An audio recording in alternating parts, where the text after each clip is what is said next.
Hello. हाँ जी, आ गए हैं आप। अस्सलाम वालेकुम सर। जी सर, आ गए। अच्छा, आज शुरू करना है लॉजिकल रीजनिंग। जी सर। वो मैं बताता हूँ।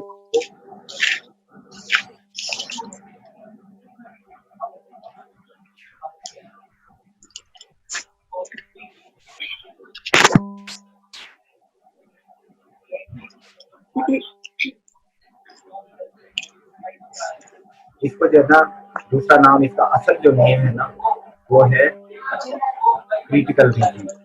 लेकिन पाकिस्तान में इसे लॉजिकल रीजनिंग कहते हैं, पूरी दुनिया में इसको क्रिटिकल रीजनिंग कहते ठीक है। हैं। अब होता बेसिकली ये लॉजिक पर ही है और रीजन पे। आप पहले तो मुझे ये बताएं कि what is the meaning of region. Region किसे कहते हैं? वजह। हाँ जी, अल्लाह ताला ने जब इंसान पैदा किया था ना, तो उसको जी। सबसे इम्पोर्टेंट जो सलाहियत दी गई थी, जो किसी मखलूक को नहीं दी गई, वो रीजनिंग थी। आप ये ऑनलाइन क्यों आई हुई? इसके सर, रीजन क्या इसके पीछे रीजन ही है, है? मतलब एडमिशन के लिए। एडमिशन एडमिशन क्यों लेना चाहती हैं? आगे पढ़ने के लिए, अपना फ्यूचर सिक्योर करने के लिए, फ्यूचर सिक्योर क्यों अच्छी करना यूनिवर्सिटी। चाहती हैं? देखिए, हर चीज जो जितना मर्जी पीछे चले जाए, हर चीज कोई, जी रीजन, सर, चलते कोई ना चले कोई वजह जाए, है, रीजन। बजाय आप हाथ भी हिलाते जी। हैं ना, तो इसकी कोई रीजन होती है। आपको सोते हैं तब भी रीजन होती है। तो रीजनिंग के बगैर लाइफ हो ही नहीं सकती, जिंदगी नहीं हो सकती लाइफ रीजनिंग के बगैर। तो इसलिए ये आप सारा दिन रीजनिंग करते हैं। मतलब अगर आपने अपने बेडरूम को या कमरे को डेकोरेट करना हो ना, कि उसमें बेड कहाँ रखना है, चेयर कहाँ रखनी है, तो उसकी भी रीजनिंग होती है कि आपने जो ना बेड ऐसे रखना है कि आंखों पर रोशनी ना पड़े, दरवाजा के हाथ ना रखें, दरवाजा खोलना भी होता है। तो ये सारी जिंदगी आप हर लम्हे रीजनिंग कर रहे हो। अब मसला क्या जी। होता है कि इसके क्वेश्चन में क्या होता है, इसके क्वेश्चन अमूमन जो है ना, इसको समझा जाता है कि ये कहाँ से हार्ड होते हैं या डिफिकल्ट होते हैं। उसकी रीजन ये होती है कि जो सिचुएशन दी होती है ना, वो हमारी नहीं होती, वो किसी और की होती है। पहले हमें सिचुएशन समझनी पड़ती है, फिर उसमें से रीजनिंग ढूंढनी पड़ती है। तो वहां जाकर जो ना मुश्किल पेश आती है। सिचुएशन हमारी अपनी हो ना, तो हमें पता है कि हमने फला पार्टी में जाना है तो कौन सा ड्रेस पहनना जाएगा और वहाँ किस किस्म के लोग होंगे। अब देखिए, माइंड के अंदर सारी सिचुएशन मौजूद होती है, इसलिए आप बड़े आराम से उसकी एडजस्टमेंट कर लेते हैं। लेकिन जब किसी बंदे ने, और वो भी खास तौर पे फॉरेन लैंग्वेज में, यानी कि इंग्लिश में लिखी हुई एक सिचुएशन हो, तो सबसे पहले हमारे लिए प्रॉब्लम होता है कि उसकी इंग्लिश समझी जाए। अब इसकी इंग्लिश, क्योंकि ये जर्नल टाइप की इंग्लिश होती है, साइंस की नहीं है, तो इसको समझना खासा मुश्किल है। फिर इसका दूसरा प्रॉब्लम ये होता है कि ये कंप्रेस्ड इंग्लिश कहते हैं हम इसे, यानी कि एक बड़ी सिचुएशन को चंद अल्फाज में लाके कंप्रेस करके बड़े मोटे मोटे अल्फाज लिखकर टेक्निकल वर्ड्स डालकर उसे कर देते हैं कंप्रेस। वो छोटे से बन जाते हैं, 2-3 सेंटेंस बन जाते हैं। अब उसमें से मीनिंग निकाल लें। मिसाल के तौर पर मैं एक छोटा सा वर्ड बताता हूँ, सीन। अब इसका क्या मतलब है? लगता है। लग। जी। इट सीम्स, इसका मतलब ये लगता है, जो भी चीज आगे आपकी इट्स मीन कि वो चीज एक्चुअली नहीं है। लगता है ना, जी सर। वो आदमी बड़ा काबिल लगता है, तो लगता है का मतलब कि वो है नहीं, लग रहा है। लग अच्छा, रहा है। आप कहेंगे इट लुक्स चेयर, ये कुर्सी लग रही है, चेयर लग रही है, लग रही है। तो इसका मतलब ये चेयर नहीं है, लग रही है ना, वो लग फील रही हो रही है हमें। तो देखें, अब कितने डीप हमें मीनिंग निकालने पड़ते हैं कि हर जगह के ऊपर जो लफ्ज इस्तेमाल हो रहे हैं उसके बैक के ऊपर कुछ ना कुछ ऐसी टेक्निकल चीज होती है जो हमें एक्सप्लोर करनी है। अच्छा, तो इसमें जो है ना मुख्तलिफ टाइप के क्वेश्चन आते हैं, उसमें पैटर्न क्या होता है? देखें, सबसे पहले एक चीज आती है स्टेटमेंट। स्टेटमेंट। हाँ जी, स्टेटमेंट होगी कोई ना कोई। मिसाल के तौर पर मैं आपको एक सिचुएशन देती हूँ कि आप जो है ना एक क्लासरूम में बैठे हुए, क्लासरूम में और भी स्टूडेंट हैं। एक स्टूडेंट जो है ना लेट आता है, वो बाहर से आता है और उसके कपड़े जो होते हैं ना, वो भीगे हुए होते हैं, वेट होते हैं। अब ये वो नहीं कह रहा, ये मैं आपको सिचुएशन बता रहा हूँ जो आप देख रहे हैं। आप क्लास में बैठी हुई हैं, 4-5 स्टूडेंट और भी हैं, टीचर पढ़ा रहा है, एक स्टूडेंट लेट आता है, वो भी इसी क्लास का स्टूडेंट होता है। जब वो आता है तो उसके कपड़े भीगे हुए होते हैं और वो दरवाजे पर खड़ा होता है इजाजत लेने के लिए, जैसे खड़े होते हैं थोड़ी देर, डोर पे खड़ा होता है और वो कहता है कि रेन आउटसाइड, बाहर बारिश हो रही है। सारी सिचुएशन समझ आई। उसने सिर्फ ये स्टेटमेंट दिया है कि बाहर बारिश हो रही है। आप बताएं, आप मानेंगे इसकी बात या नहीं? सर मतलब अगर तो देखा ही नहीं है, अगर बाहर बारिश हो रही है, क्लास में हम बैठे होंगे, हमें क्लास से नजर आ जाएगा कि बाहर बारिश हो आपने रही है या नहीं। नो, आप बाहर नहीं देख रहे, आपके सामने जो सिचुएशन दिए गए ना उस पर गौर करें। आपको ये दिया गया है, क्या वो बोलेगा, बाहर से आ रहा है, वो बाहर से आ रहा है जी, आके आपको नजर आ रहा है कि उसके कपड़े भीगे हुए हैं और वो कहता है कि बाहर बारिश हो रही है। बाहर बारिश हो रही है, सर मान जाऊंगी कि मतलब हो रही है, आप क्योंकि एक तो लेट आया जी। यस, आप क्यों कह रही है कि वो सही कह रहा है? क्योंकि आपने देखा कि उसके कपड़े भीगे हुए थे। बस अगर रीजन है, रीजन थी आपके, अब आपके ब्रेन ने, आपके दिमाग ने क्या काम किया? नंबर 1, उसका दिमाग, आपका दिमाग फौरी तौर पर गया वेट क्लॉथ की तरफ। अगर उसके कपड़े भीगे हुए ना होते तो आप उसकी बात शायद ना मानते। आपका ब्रेन इधर गया और फिर उसके बाद उसने रिजल्ट दे दिया कि यस ये सही कह रहा है। अब ये सिचुएशन पूरी जिंदगी के अंदर होती है। आप सिचुएशन या उसकी बातों से कोई चीज ऑब्जर्व करते हैं, दिमाग आपका एनालाइज करता है और आप यस या नो या एक्सेप्ट या रिजेक्ट या जो भी करना है वो करते हैं। और आप गौर कर लेंगे सारी जिंदगी और सारा टाइम आप यही कुछ कर रहे होते जी, कि आप चीजों को ऑब्जर्व कर रहे होते हैं, ब्रेन डाटा ले रहा होता है, एनालाइज करता है और आपसे डिसीजन कराता है। अच्छा, अब इसके 3 हिस्से करने, ये सिचुएशन 3 हिस्से पर मुश्किल है। फर्स्ट वन इज स्टेटमेंट, जब उसने कहा rain outside, this is statement, और इसमें आप सिचुएशन को भी डाल दें, ये स्टेटमेंट का पार्ट ही होता है। अच्छा, फिर सेकंड है, ये था फर्स्ट। सेकंड पार्ट दरमियान में जो आ रहा है ये कहलाती है अजम्पशन।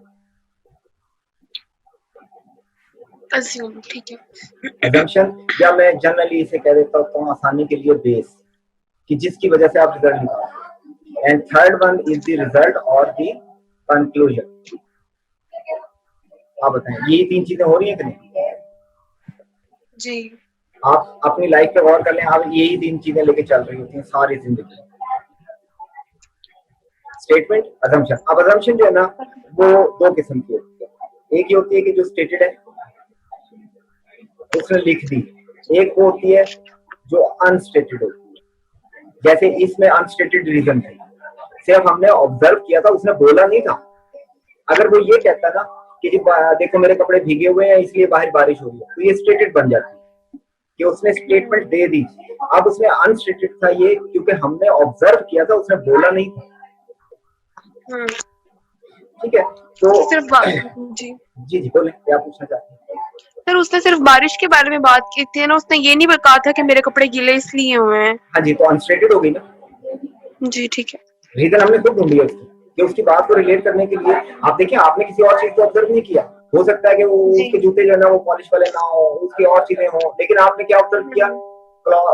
वेट क्लॉथ जो है वो ऑब्जर्व हुए, क्योंकि वो रिलेट करते थे इससे। आपने काम की चीज रिलेट कर ली, आपने गौर नहीं किया कि उसने कटिंग नहीं कराई जी, क्योंकि वो इररेलेवेंट था।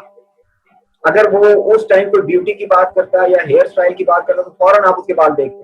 ये हमारा ब्रेन काम कर रहा होता है कि डाटा कहाँ से लेना है। तो क्योंकि बात हो रही थी बारिश की, आपका ध्यान फौरन उसके कपड़ों की तरफ गया कि ये भीगे हुए, और वहां से आपने रिजल्ट लिया। ये जो पैटर्न है ना, ये होते हैं रीजनिंग का पैटर्न।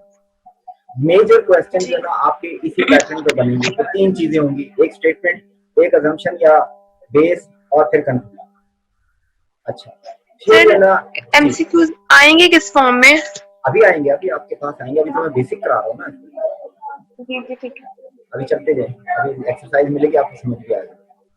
अच्छा, तो फिर जो है ना एक और चीज होती है कि एक पैराग्राफ हम स्टेटमेंट देते हैं, बहुत बड़ी, कोई 4-5 लाइनें लिखी हुई है या पूरा पैराग्राफ लिखा हुआ, अब जी उसमें जो ना आपको मुख्तलिफ तरह की इंफॉर्मेशन मिलेगी। आप गौर करें कि जितना बंदा जो होता है ना, जिसे कहते हैं ना कि ये मैच्योर हो गया, पढ़ा लिखा बंदा है, उसकी इंफॉर्मेशन जो होगी वो इंतहाई रिलेटेड और रिफाइन होगी। ये फर्क होता है जाहिल और काबिल के अंदर, कि जितनी एज ज्यादा होती जाती है ना, बंदा मैच्योर होता जाता है। आप गौर करें कि वो बंदे जो ना फिर ऊट पटांग बातें नहीं करते, जी वो काम की बातों की तरफ। जितना वो रिफाइन होता जाएगा, उसकी इंफॉर्मेशन जो प्रोवाइड करने की सलाहियत है ना, वो भी रिफाइन होती चलती है। बच्चे होते हैं, वो रो रहे होते हैं और साथ कोई बात बतानी होती है उन्होंने, तो वो 70 बातें बीच में हमें शामिल कर देते हैं जो इररेलेवेंट होती है, जी और सर। आप उसमें से निकालते हैं कि काम की बात क्या है। तो इस तरह से जो इंफॉर्मेशन प्रोवाइड की जाती है, इसके दो हिस्से हो जाते हैं। एक होती है रेलेवेंट इंफॉर्मेशन,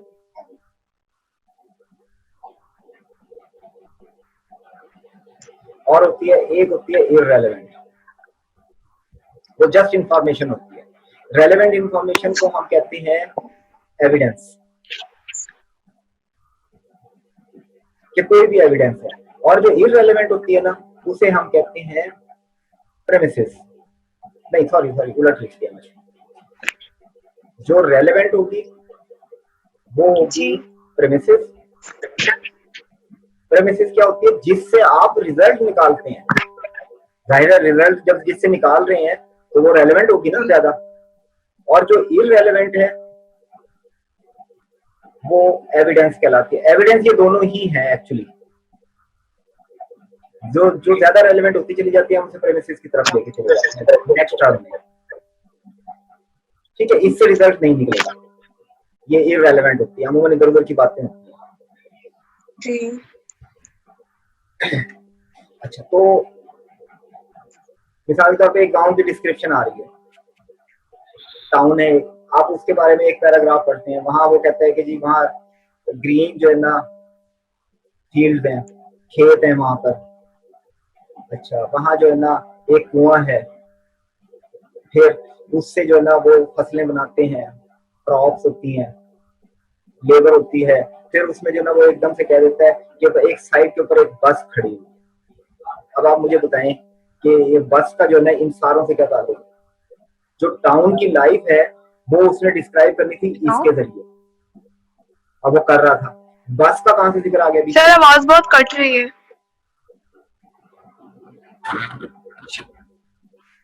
आप सही हेलो। हुई है कुछ? आप सही हुई? फैन तो बंद कर। हाँ जी, आप बताएं, सही हुई? किस तरह से कट रही है? वो तो नहीं है जो स्लो स्लो हो जाती है? सर अब आइए, अब आइए, सही, अब आइए। ठीक है। अच्छा, मैं अब बता सही रहा था है। आपको कि वो बंदा जो है ना डिस्क्राइब कर रहा था टाउन की लाइफ को या क्रॉप्स को। वो बताता है कि जी वहां पे फील्ड होते हैं, कुआं होता है, फसलें होती हैं, फला फला। बीच के अंदर एकदम से कह देता है कि वहां पे एक साइड पे बस खड़ी हुई है। तो आप ये देखें कि ये बिल्कुल उस अच्छा, पैराग्राफ से कट के चीज आ गई आपके पास। This is irrelevant. इररेलेवेंट है जी। और हो सकता है कि यही रेलेवेंट हो, बाकी इररेलेवेंट हो सकता है वो ट्रेवलिंग की बात करना चाह रहा हो कि बस से टाउन से शहर की तरफ आने के लिए सिर्फ बस अवेलेबल होती है। देखिए, ये रेलेवेंट हो हाँ जाएगी, ये जी। रेलेवेंट हो जाएगी। तो इस तरह से सर, फिर हमें कैसे पता चलेगा कि हाँ जी, ये आपका काम होता है उसमें से कि रेलेवेंट इंफॉर्मेशन को पकड़े और फिर वो रिजल्ट निकलेगा। और वो पता लग जाता है जब आप करने लगेंगे ना कि यार ये फजूल सी इधर उधर की बातें इधर से लिखी हुई है तीन जी चार, असल चीज जो है ना ये लेके चल रहा है। क्योंकि रिजल्ट जो निकाल रहा हो उससे पता लगेगा ना कि रिजल्ट निकाल क्या रहा है, क्योंकि हमारा क्वेश्चन कंक्लूजन ठीक पे है। आएंगे ज्यादातर। तो जब वो जी कंक्लूजन सर। जिस चीज का कर रहा है तो हमें पता लग जाएगा। मिसाल के तौर पे ठीक इसी है। के अंदर वो कंक्लूजन करता है कि जी टाउन से शहर आने के लिए सड़कें और ट्रैफिक जो है ना या व्हीकल्स अवेलेबल नहीं होते या बहुत गंदे होते हैं। तो देखें, ये रेलेवेंट हो गए। और अगर वो बात कर रहा हो कि जी ये जो किसान है या देहाती जो है, ये हमारी इकोनॉमी के लिए बहुत इंपॉर्टेंट है और इनका बड़ा रोल होता है, तो ये रेलेवेंट हो गया, ये रेलेवेंट हो गया। जी ठीक है। इसको समझना बड़ा आसान है, ये मैं बता दूं। आप जितनी जल्दी जल्दी समझती जा रही है ना, जब क्वेश्चन करेंगे ना तब फंसेंगी। जी अच्छा, तो आप जो ना इसमें आपके सामने जो क्वेश्चन आएंगे ना बिल्कुल इसी पैटर्न पे भी होंगे। स्टेटमेंट थी रेन आउटसाइड। अब मैं इसको मजीद एक्सप्लेन करना है, क्वेश्चन कैसे बना। Rain outside, rain outside. ये जो वही वो बारिश वाला जो मैंने एग्जांपल दी थी, ये वाली, जी जी मैं सर। मैं इसी को लेके चल रहा हूँ। अच्छा, आपने जो ना अजम्पशन क्या बनाई थी कि जी उसके कपड़े भीगे हुए थे, वेट क्लॉथ्स, उससे आपने रिजल्ट क्या लिया वेट क्लॉथ्स। कि ये सही कह रहा है। यस। अब यस। क्वेश्चन ये है, जो क्वेश्चन बनेगा ना इस पे सारा कुछ देने के बाद वो कहेगा कि जी आप जो है ना कोई ऐसी स्टेटमेंट बताएं जिसकी वजह से ये जो आपने यस कहा है ना ये वीकन हो जाए, यानी कि ये total argument is this, total जो सिचुएशन है ना, स्टेटमेंट, असम्पशन, कंक्लूजन सारा मिलके जो कुछ बनता है ना वो आर्गुमेंट कहलाता है। इस आर्गुमेंट को हमने वीकन करना है, यानी कि आप यस कहते हुए या तो झिझके कि यार ये सही कह भी रहा है या नहीं, या फिर आप इसको नो में बदल दें कि नहीं ये झूठ बोल रहा है, गलत है। तो चलें आप कोई फिक्रे बोलें जिसकी वजह से ये सारा का सारा उड़ जाए। जी कोई फिक्रा बोले। अच्छा, मतलब उसमें मैं कुछ भी कह सकती कुछ हैं भी आप, इस तरह का कह सकती हूँ कि जितना फ्री होके बोलेंगे ना, जिस जो आपको स्टूपिड लग रहा होगा ना, अमूमन वो आंसर बनता है, क्योंकि फ्री माइंड लॉजिकल होता है। जब आप उसके ऊपर अपना सोच समझ के करने की कोशिश करेंगे ना तो लॉजिक से बाहर निकल जाता है। आप सोचे समझे बगैर जो ज़हन में आता है ना बोले। मिसाल के तौर पर पहला मैं कहता हूँ कि लो आधे घंटे पहले मैं भी तो आया था क्या टेंटो को, देखे ना क्लास थी, क्लास के अंदर वो बंदा आया, उसके कपड़े भीगे हुए थे, आके उसने कहा, मैं कहता हूँ पहली स्टेटमेंट मैं देता हूँ आधे घंटे पहले मैं आया था, तो जब तो बारिश नहीं हो रही थी। देखें अभी हम इसे एनालाइज करेंगे कि ये सही है या गलत, आगे चलें और कोई फिक्रा बोलें। मैं कहता हूँ ये बंदा जो है ना ये खानदानी झूठा है, उसमें से किसी बंदे ने ये स्टेटमेंट दे दी कि यार ये झूठ बोलता है, छोड़ो इसे, ये झूठ बहुत बोलता है। हाँ जी।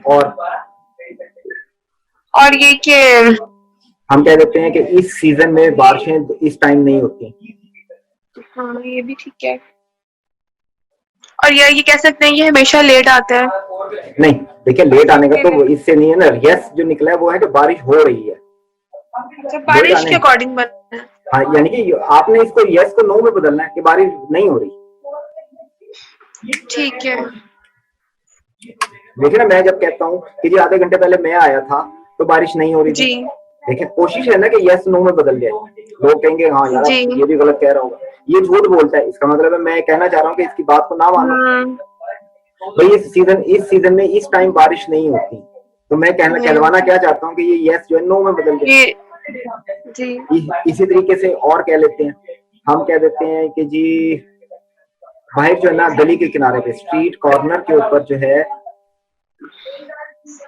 कॉर्नर पर एक बिल्डिंग बन रही है और वहां जो है ना वो पानी गिर रहा है वहां से, तो वहां से भी आते जाते लोग जो है ना उससे भीग जाते हैं। एक स्टेटमेंट ये है। फिफ्थ हम कह देते हैं कि नो न्यूज, वेदर की कोई न्यूज ही नहीं आई ये वाली। तो देखें आप इसको एनालाइज करें, रिजल्ट कहां से निकला था आपका, वेट क्लॉथ से रिजल्ट निकला था, उसके कहने से तो नहीं निकला ना जी। वेट मिसाल के तौर पर अगर वो बंदा साफ सुथरे कपड़े पहने होते, जैसे कलफ लगे हुए कपड़े पहनकर आता और साफ सुथरे कपड़ों में सामने खड़ा होता और वो कहता है जी बाहर बारिश हो रही है, तो आप यकीन नहीं करते, आप कहते लो बारिश में से आया है, कपड़ों में निशान भी नहीं है एक भी।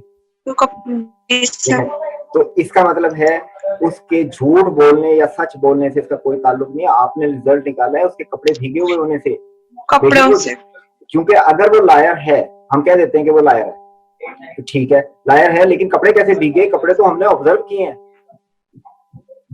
इसका मतलब है ये इसको वीक नहीं कर सकता, इसको यस को नो में नहीं बदल सकता ये, क्योंकि हमारा रिजल्ट निकला है वेट क्लॉथ। फौरन क्वेश्चन पैदा हो जाएगा व्हाई क्लॉथ्स आर वेट,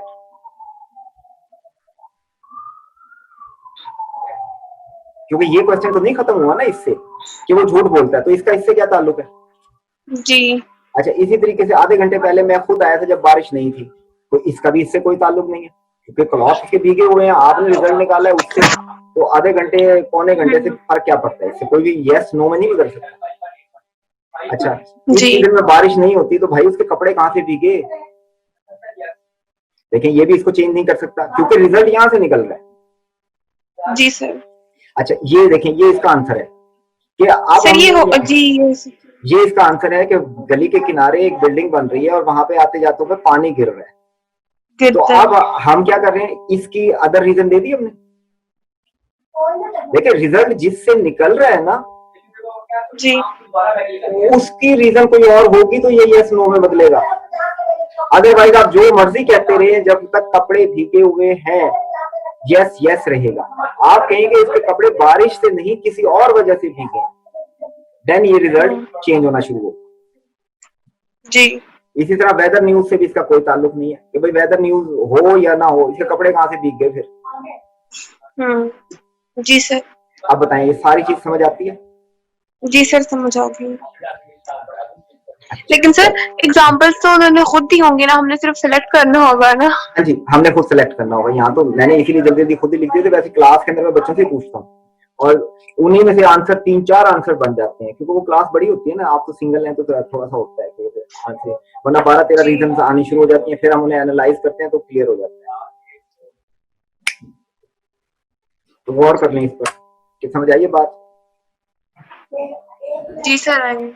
अच्छा, अब नेक्स्ट एग्जांपल लें। अब एक और टाइप है, ये था बेसिक टाइप। अच्छा इसी को वापस चलें, इसी को स्ट्रॉन्ग करना है।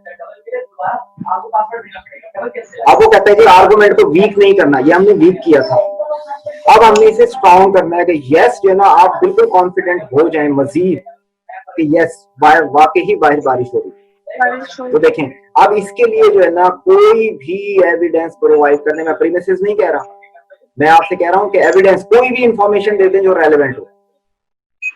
मिसाल के तौर पे मैं कहता हूं जी हाँ सुबह जो है ना वेदर फोरकास्ट था, वेदर फोरकास्ट था जी, क्या बारिश होगी। देखें रीइंफोर्स हो रहा है कि नहीं, ये बात सही कह रहा होगा, वेदर भी था। आप कहेंगे आधे घंटे पहले मैं जब आया था तो क्लाउड थे, क्लाउड से यस। देखें आप रीइंफोर्स कर रहे हैं उसे। इसी तरीके से आप कहेंगे ये हमेशा सच्चा, ये बंदा जो है ना हमेशा सच बोलता है, देखें अब आप फिर उसकी पक्की कर रहे हैं बात। तो स्ट्रॉन्ग करने के लिए आप कोई भी relevant piece of information provide कर दें तो वो हो जाएगा, लेकिन आपने वीक करना हो तो फिर आपको रेलेवेंसी में जाना पड़ेगा कि जो जहां से आंसर निकल रहा है उसको उड़ा के रखें, उसके ऊपर अटैक करें। हाँ जी, बात समझ आई? जी सर। अच्छा चलिए अब एक और चीज, एक और टाइप देखें कि ये सेकंड टाइप के क्वेश्चन। चले मैं एग्जांपल लेता हूँ कि खानेवाल में रात के 12 बजे जब फुल मून हो, यानी कि चांद पूरा हो, तो वहां के डॉग्स, वहां के कुत्ते जो है ना वो बहुत ज्यादा भौंकते हैं। ये जो ऑब्जर्वेशन थी ना, एक साइंटिस्ट था, वो किसी वजह से खानेवाल में उसे चंद महीने रहना पड़ा, तो उस दौरान उसने ये सारी चीजें ऑब्जर्व की कि वो क्या ऑब्जर्व कर रहा है कि खानेवाल में रह रहा है वो, वहां पे रात के 12 बजते हैं जब, और जब फुल मून हो तो वहां के कुत्ते भौंकना शुरू कर देते हैं, ज्यादा भौंकते हैं। ये इसकी ऑब्जर्वेशन थी। इसने इससे रिजल्ट निकाला कि there is a link between dog brain and full moon, के डॉग ब्रेन और फुल मून में कोई लिंक है जिसकी वजह से वो भौंकते हैं। ठीक है, आप वैल्यूएट करें कि इसने जो रिजल्ट निकाला है वो कितना वैलिड है, सही है, गलत है या वीक है। सामने सिचुएशन है आपके।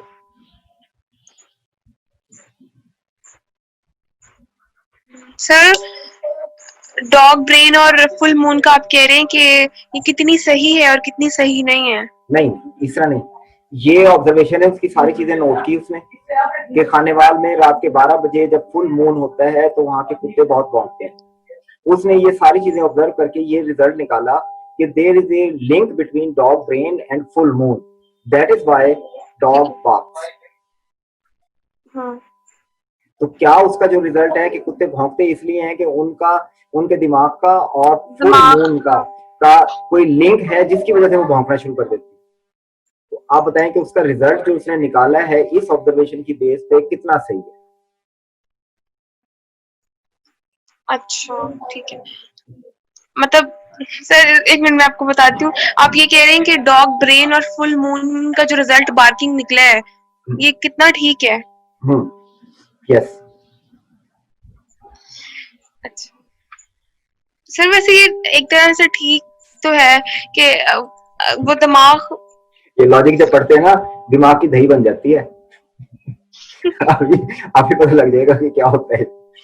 देखिए ये टोटली गलत है, ये टोटल रॉन्ग है। उसकी वजह इसको वीक करने के लिए मैं आपको स्टेटमेंट देता हूँ कि आप मुल्तान में भी कुत्ते होते हैं, मुल्तान में भी रात के 12 बजते हैं, मुल्तान में भी जी फुल मून होता है, तो यहाँ क्यों नहीं भौंकते?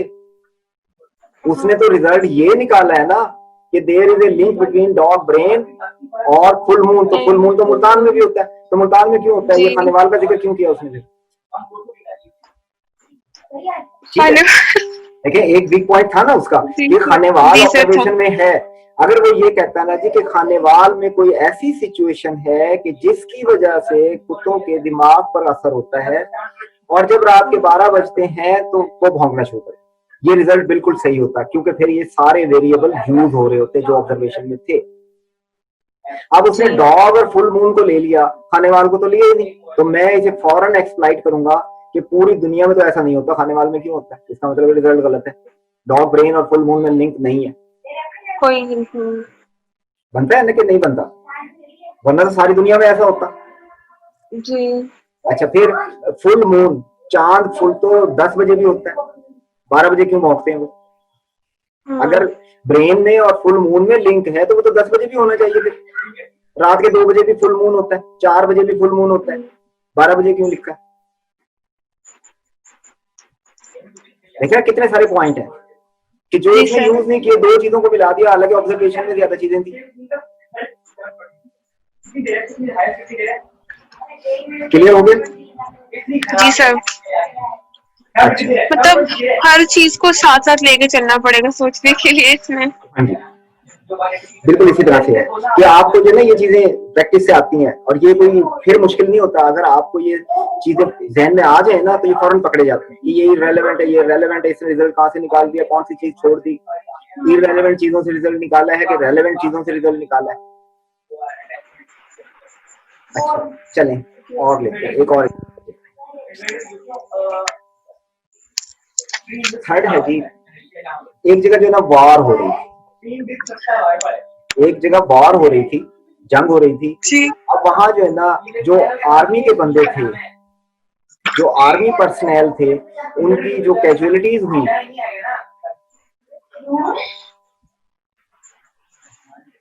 वो थी, चले हम ले लेते हैं 300 जी आर्मी पर्सनल जो है ना उस जंग के अंदर शहीद हो गए। शहीद और जो सिविलियन थे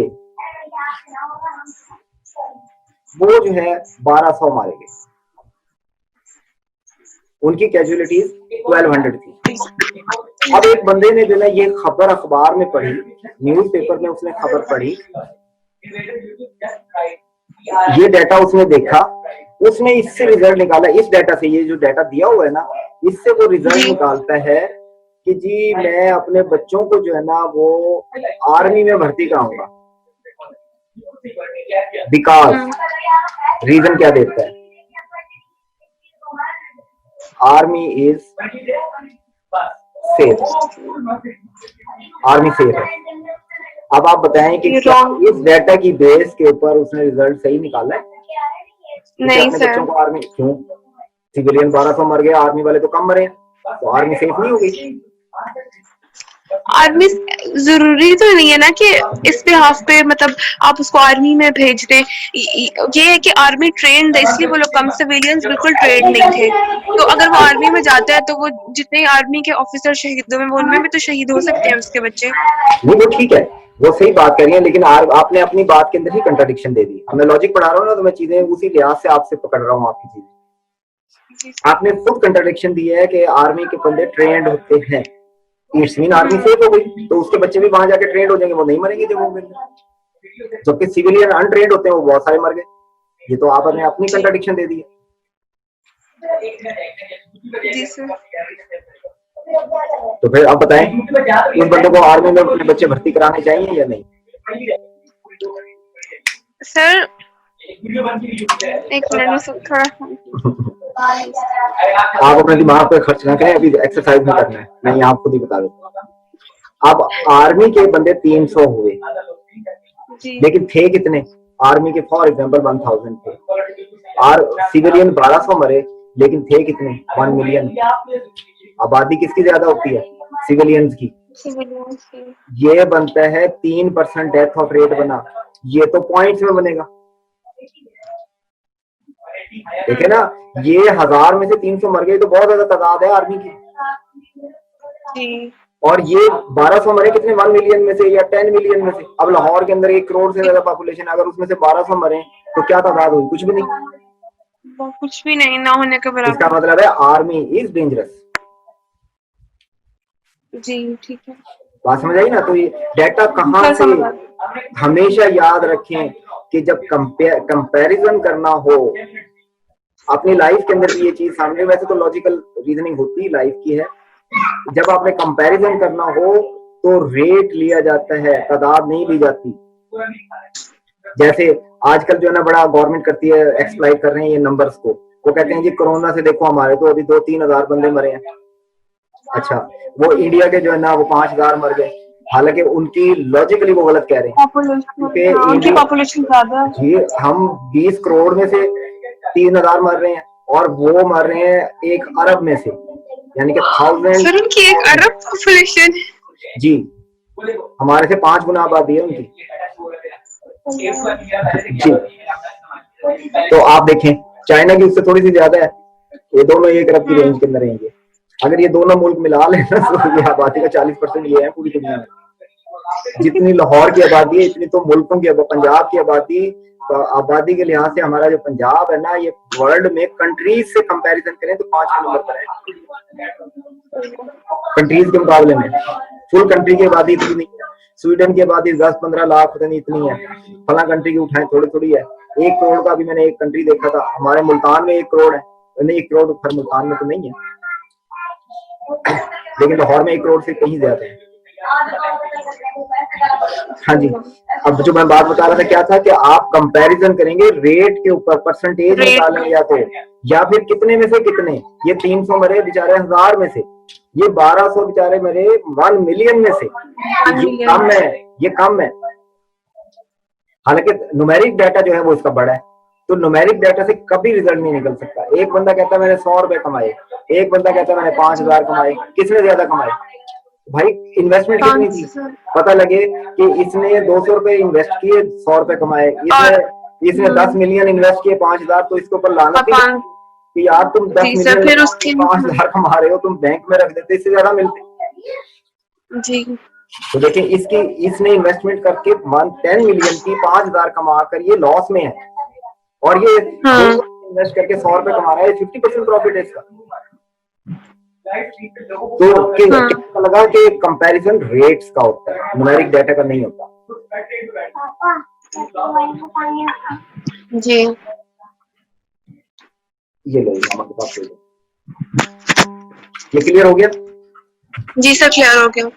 अच्छा, आप जो ना, आपको मैडम ने एक्सरसाइज भेज दी होगी, आप उसे देखेंगी, उसके अंदर जो है ना, अब मैं पैटर्न भी बता दूं आपको कि क्वेश्चन होगा, स्टेटमेंट होगी इस तरह से, फिर यहाँ पर जो है ना क्वेश्चन स्टेम एक अलग से लाइन में लिखी होती है, ये डाटा होगा आपका पैराग्राफ की शक्ल के अंदर, एक छोटा सा 3-4 लाइन होगा, फिर एक लाइन नीचे होगी, यहाँ पर लिखा होगा जी इसे वीक करें, ये ट्रू है, फॉल्स है, क्या चीज है वो होगा। फिर उसके बाद जो है ना चॉइसेस होंगे ABC, तो अकॉर्डिंगली आपने ठीक है सर। एबीसी चॉइसेस को पिक करना जी सर, ठीक है। ठीक है। और सोच समझ के करना है, डिक्शनरी पास रख लें, क्योंकि मैंने आपको थोड़ी सी मुश्किल एक्सरसाइज भिजवाई है, मैंने बिल्कुल आसान वाली नहीं भिजवाई। आसान मैं बाद में जी। करूंगा, पहले आपको मैं लॉजिक बिल्ड करना सिखा दूं मुश्किल के जरिए, फिर जी आसान वाले सर। हो जाएंगे। वरना आप जो है ना लॉजिक नहीं सीखेंगी, आप जो है ना तुक्के मारेंगी और जवाब निकाल निकाल के गलत करेंगे। तो पहले मुश्किल जी वाला सर। करना है। आप जितना मर्जी टाइम लगाएं, हालांकि ये एक्सरसाइज 1 घंटे की है, लेकिन मैं आपको 1 घंटा और 20 मिनट दे रहा हूँ। 12:40 हुए हैं ना, तो 1 2 बजे क्लास करूंगा। ठीक है सर। चलिए शुरू करें, मेरा ख्याल है